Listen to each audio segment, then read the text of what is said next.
Hey everyone, it's Bob Perkins coming back to you for our special 3-week series with Julie Hansen. Julie, welcome back.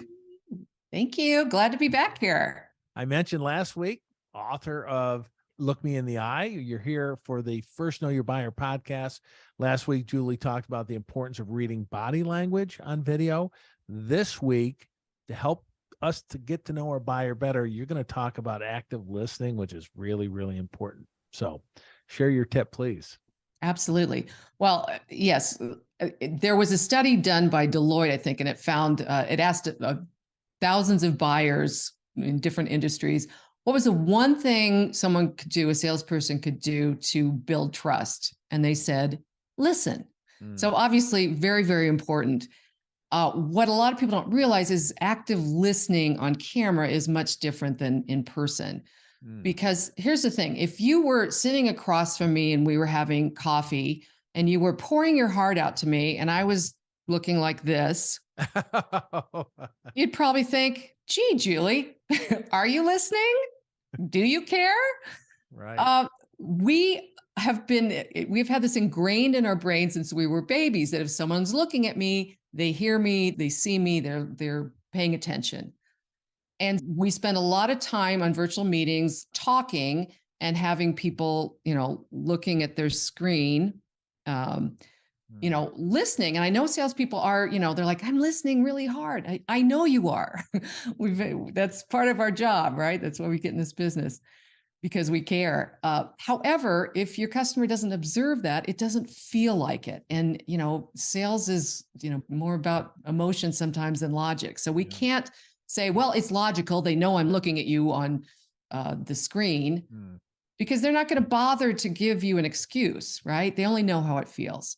So very important to, one, make sure when someone is speaking to look at the camera as much as you can. If you need to jot down notes, that's fine. But always go back to that camera to make someone feel heard. And make sure, on another note, that your face is center stage. You don't have your full body language and energy to communicate to people. So make sure your face is not a blank slate, because that's often what we see when people are on camera is they have a very typical expression, which I call resting business face.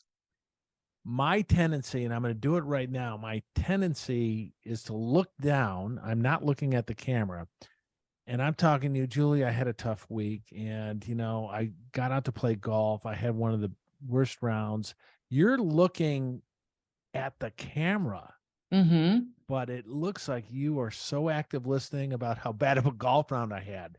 So it's counterintuitive to listen and look at the camera, even though you're down in the corner of my eye. So absolutely, the name of this book, Look Me in the Eye, you could say camera, haha, kind of, right? Right. Yeah. Look me in the camera, because that's how we connect with our audience. And again, as we talked about last week, you can use your peripheral vision to see what's going on with that body language. And certainly there are times we're going to do more micro check-ins to see what's going on. But especially if you have more than one person on the call, it's very unlikely you're going to catch somebody making an expression that is meaningful or something you can take action on, right?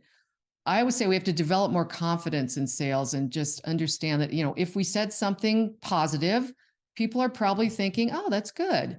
Or if you say something, negative, they're probably thinking that's bad. They're not going to have these extreme reactions that we may be expecting. Like I said, they often have that resting business face. So we can't control what our audience does, but we want to make sure we don't have resting business face.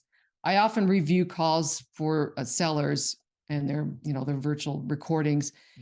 And the salesperson will look the same way, whether they're saying, this is going to save you $1 million or pass the salt, right? Like, I should know from your face if it's good news or bad news. Like, why are we on video if your face has nothing to say? This is good. There's a little bit of acting in there. I know you have an acting background. My takeaway today is really simple. If a prospect or a current client is talking to you and you want to really send a message, you're listening, look at them, and looking at them is actually looking up into the camera Julie, you say a point, I'll nod my head, and you'll see that. So Julie, great tips.